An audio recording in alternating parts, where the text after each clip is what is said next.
Hello everyone, Beelzebub here again. Does anyone remember that time the Power Rangers fought Frankenstein? Well, I do, and today, in celebration of Halloween, let's talk about it.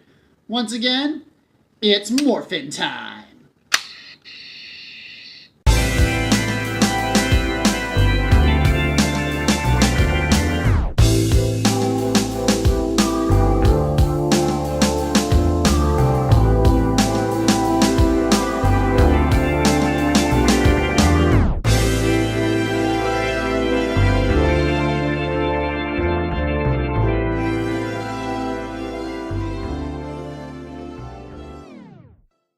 Halloween is one of the most famous times of year. Who doesn't love wearing costumes and getting candy? Or getting drunk and going to the hospital to get your stomach pumped before you die of alcohol poisoning? Television writers and producers also love Halloween.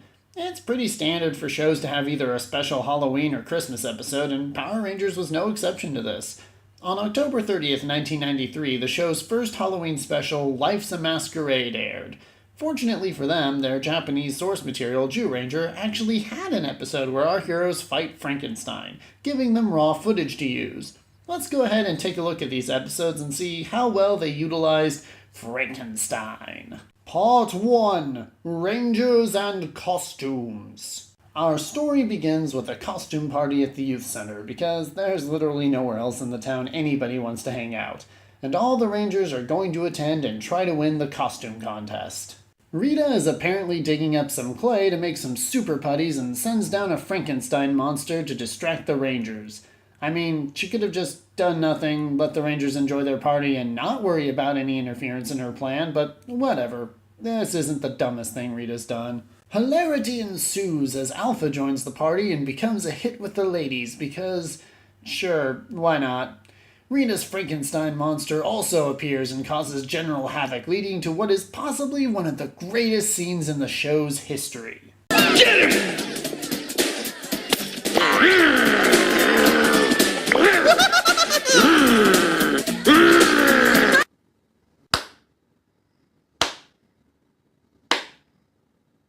I just love how happy Skull is after he shoots that dart.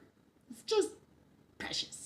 After failing to do any actual damage, the monster leaves. Because Billy's a genius, he's the only one who suspects that there may be something strange about this rampaging Frankenstein, and follows him to the cave where Rita is digging up the new clay for her super putties. So, the Frankenstein monster was supposed to distract the Rangers from the super putty mining operation and or take care of the Rangers at the costume party. It miserably failed both of these objectives, making this monster worse than both Squat and Babu. Most of the time, the monsters actually looked okay in the American footage. Frankenstein is a bit of an exception. It is painfully obvious when we're looking at the American footage, even more so than usual. Was it really that hard to put red eyes on the mask? I can't complain too much. I didn't notice it when I was a dumb kid, and so I guess it's fine for dumb kids. Eventually, we have our giant monster robot fight, and the monster is killed. The Rangers then go back to the youth center where Alpha wins the costume contest and then leaves as all of his adoring fans want to know who he really is. Fun fact, the following episode, Gung Ho, is when the Rangers fight the super putties that Rita was getting the clay for. Gung Ho actually aired before Life's a Masquerade though. I'm guessing this was done so the Halloween episode could air around Halloween. If you watch the series on Netflix, the episodes are ordered correctly. Overall, Life's a Masquerade is a pretty typical Power Rangers episode. There's nothing about it that really makes it stand out from other episodes outside of being a Halloween special. So now let's jump across the world and look at the Zyuranger version of the episode, because that's where things start getting interesting. Part 2. Weird shit that involves Frankenstein, because, sure, why not?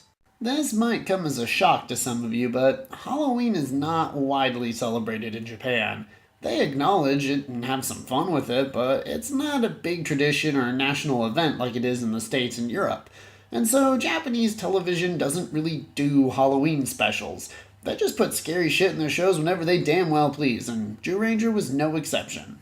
The people working on Power Rangers just kind of lucked out that there was an episode of its Japanese source material where Frankenstein was a monster.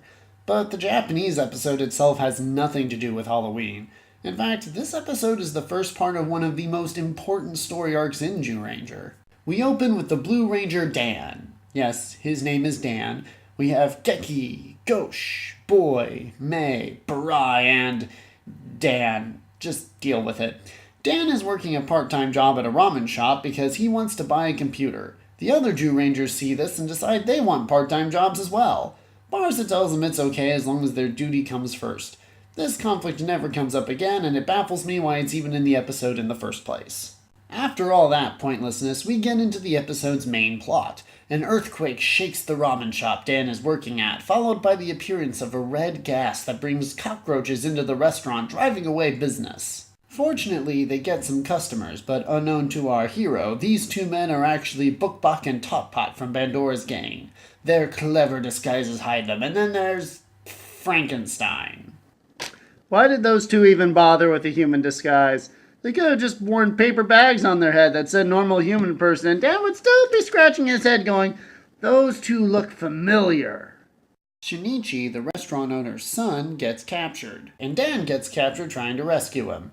Pandora reveals that since the Zyurangers now have the Dragon Caesar, as well as a new mecha combination, that she felt the need to increase her own power. Putty discovered that the Dakita clay in the area would produce the strongest monsters, and the red gas that ruined the restaurant is a byproduct of the digging. Pandora also reveals that Frankenstein, or Dora Frankie, is the first monster created from this new clay. Okay, so having Frankenstein as a monster might seem really random, but there is actually some logic to it. A lot of Pandora's Dora monsters are based on some sort of mythological creature. Her foot soldiers are golems. This is obviously a reference to the Jewish golem since the Dora golems are literal animate clay. Dora Circe, or Pudgy Pig in Power Rangers, is a reference to the sorceress Circe who turned gluttons into pigs. The reference to Greek mythology can be seen by the Greek helmet the monster wears. There's also the Minotaur, the Goblin, and whatever the fuck Dora Cockatrice is supposed to be. Frankenstein is more or less a Western mythological creature in the same vein as mummies or vampires. My best guess is that there was someone high up in Toei involved with Zyuranger that was a huge fan of the Universal Frankenstein movies and wanted Frankenstein as one of the monsters. Anyways, being made of the new Dokita clay, Dora Frankie beats the shit out of the Zyurangers and even takes down their Megazord Daijujin. Life is a Masquerade actually combines two different mecha fights. The Zyurangers lose the first match hard, causing Daijujin to separate. The Guardian Beasts then force Barai and Geki to go on a journey together to get the Thunderslingers. This part of the arc is what got adapted into the Power Rangers episode Gung Ho. After the Zyurangers use their new weapons to defeat the Dokita-made golems, they then have the second fight with Dora Frankie, which results in Goryujin, or Dragon Zord in battle mode, to defeat the classic monster. Or does it?